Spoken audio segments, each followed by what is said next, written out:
மக்களே, இன்னைக்கு இந்த வீடியோல உங்களோட சிடிசி வந்து 8,00,000 இருக்குன்னா, உங்களோட டேக் ஹோம் சேலரி எவ்வளோ வருது அப்படின்னு சொல்லிட்டு கிளியரா உங்களுக்கு எக்ஸ்பிளைன் பண்ண போறேன். உங்களோட ஆஃபர் லெட்டர் எடுத்து பார்த்தீங்கன்னா, அதில 2 சிடிசி இருக்கும். பிக்ஸ்டு சிடிசி அண்ட் வேரியபிள் சிடிசின்னு இருக்கும்.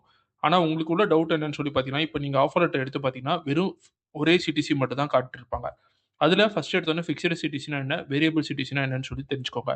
நீங்க ஒரு கம்பெனில வொர்க் பண்ணிட்டு இருக்க மச்ச, இல்ல உங்களுக்கு ஒரு ஆஃபர் லெட்டர் ஒரு கம்பெனிலேருந்து தராங்கன்னா, அப்ப அது வந்து பிக்ஸ்டு சிடிசினா என்ன ஆனாலும் உங்களுக்கு மாசம் மாசம் அந்த சம்பளம் வந்து சேரும் அப்படின்னு சொல்றது வந்து பிக்ஸ்டு சிடிசி அப்படின்னு சொல்லுவாங்க. அதே வேரியபிள் சிடிசினா என்னன்னு சொல்லி பார்த்தீங்கன்னா, நீங்க அதே கம்பெனில வேலை பார்க்குறீங்க. ஆனா ஒரு இன்சென்டிவ் தராங்க, இல்ல போனஸ் தராங்க. அது உங்களோட பெர்ஃபார்மன்ஸ் அண்ட் கம்பெனியோட பெர்ஃபார்மன்ஸ பத்தி குடுப்பாங்க அப்படின்னு சொல்றமாச்சு அது வந்து வேரியபிள் சிடிசியா மாறிடும். இப்ப இங்க ₹8,00,000 அப்படின்னு நான் எடுத்துக்கிறது வந்து வெறும் பிக்ஸ்டு சிடிசி அமௌண்ட் மட்டும் தான். இப்ப பிக்ஸ்டு சிடிசில வந்து நெறைய காம்போனன்ட் வந்து உங்களோட ஆஃபர் லெட்டர்ல மென்ஷன் பண்ணியிருப்பாங்க. நான் ஒரு எக்ஸாம்பிளுக்கு 3 காம்போனன்ட் மட்டும் போட்டிருக்கேன். Basic salary, house rent allowance and other அலவன்ஸ்ன்னு போட்டிருக்கேன். இப்ப அதே மாரி உங்களோட ஆஃபர் லெட்டர்ல நெறைய காம்போனன்ட் போட்டுருக்கிறதுக்கான வாய்ப்பு அதிகமா இருக்கு. இப்ப பேசிக் சேலரி, ஆனுவல் சிடிசிய நான் டிவைட் பண்ணிட்டேன். இப்ப வந்திருக்க புது லேபர் லா கோடு படி உங்களோட 50% ஆஃப் உங்க சேலரி வந்து பேசிக் சேலரியா இருக்கணும். அப்ப வந்து இங்க ₹4,00,000 போட்டேன். ஹவுஸ் ரென்ட் அலவன்ஸ் ₹1,60,000 போட்டேன். அண்ட் அதர் அலவன்ஸ் ₹2,40,000 போட்டேன்.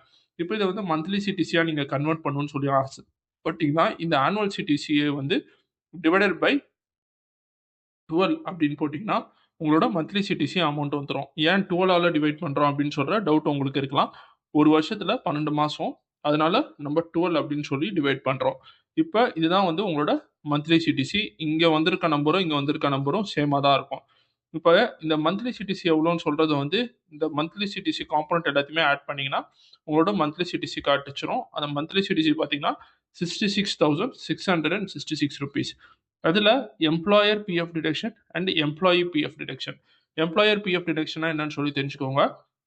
உங்களுக்காக கம்பெனி வந்து பிஎஃப்க்கு ஒரு அமௌண்ட்ட பிஎஃப்க்கு பே பண்ணுவாங்க. அது வந்து எம்ப்ளாயர் பிஎஃப் டிடக்ஷன் அப்படின்னு சொல்லுவாங்க. அது வந்து மேக்ஸிமம் நான் ₹1,800 போட்டு வச்சிருக்கேன். இது ஒரு சில கம்பெனிக்கு ஏத்த மாதிரி மாறும். ஆனா, மேக்ஸிமம் நம்பர் ஆஃப் கம்பெனிஸ்ல ₹1,800 தான் அவங்க சைட்லருந்து போடுவாங்க. அதே மாதிரி எம்ப்ளாயிட்டருந்து பிஎஃப் அமௌண்ட் பிடிக்கும் பட்சம் ₹1,800 தான் பிடிப்பாங்க. புரொஃபஷனல் டாக்ஸ் ஒரு ₹200 போட்டு வச்சிருக்கேன். ஸோ ஆக மொத்தம் உங்களோட மாசம் ஒரு டிடக்ஷன் அப்படின்னு சொல்லி பார்த்தீங்கன்னா, ₹3,800.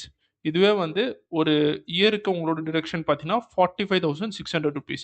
இப்போ உங்களோட டேக் ஹோம் சேலரி எப்படி அண்ட் எவ்வளோ வருதுன்னு நீங்க கால்குலேட் பண்ணணும்னு சொல்லி ஆசைப்பட்டீங்கன்னா, உங்களோட மந்த்லி சிடிசி போடுங்க. மந்த்லி சிடிசி மைனஸ் உங்களோட டிடக்ஷன் ₹3,800 போட்டீங்கன்னா, உங்களோட டேக் ஹோம் சேலரி வந்துரும். ஸோ உங்களோட சிடிசி வந்து ₹8,00,000 இருக்குன்னா, உங்களோட டேக் ஹோம் சேலரி வந்து 62,866 ரூபீஸ். இந்த நம்பர் வந்து கொஞ்சம் கம்மியா வரதுக்கான வாய்ப்பு அதிகமா இருக்கு. ஏன் அப்படின்னு சொல்லி பார்த்தீங்கன்னா, ஏன்னா ஒரு கம்பெனிலயும் நெறைய பாலிசி வச்சிருப்பாங்க. ஒரு சில கம்பெனில இன்சூரன்ஸ்க்கு அமௌண்ட் புடிப்பாங்க. ஒரு சில கம்பெனில வெல்ஃபேர்க்காக அமௌண்ட் புடிப்பாங்க. ஆக மொத்தம் உங்களோட டேக் ஹோம் சேலரி பார்த்தீங்கன்னா, உங்களோட சிடிசி 8,00,000 இருந்துச்சுன்னா, உங்களோட டேக் ஹோம் சேலரி பார்த்தீங்கன்னா, ஒரு ₹60,000லேருந்து ₹62,000 வரதுக்கான வாய்ப்பு அதிகமா இருக்கு. இந்த பேசிக்கான இன்ஃபர்மேஷன் எல்லாரும் தெரிஞ்சு வச்சுக்கோங்க. இந்த வீடியோ யாருக்கு யூஸ்ஃபுல்லா இருக்கும்னு தோணுதோ அவங்களுக்கு ஷேர் பண்ணுங்க. இந்த பிக்ஸ்டு சிடிஸ்லேருந்து உங்களோட டேக் ஹோம் சேலரிய எப்படி கால்குலேட் பண்றது அப்படின்னு சொல்றத நான்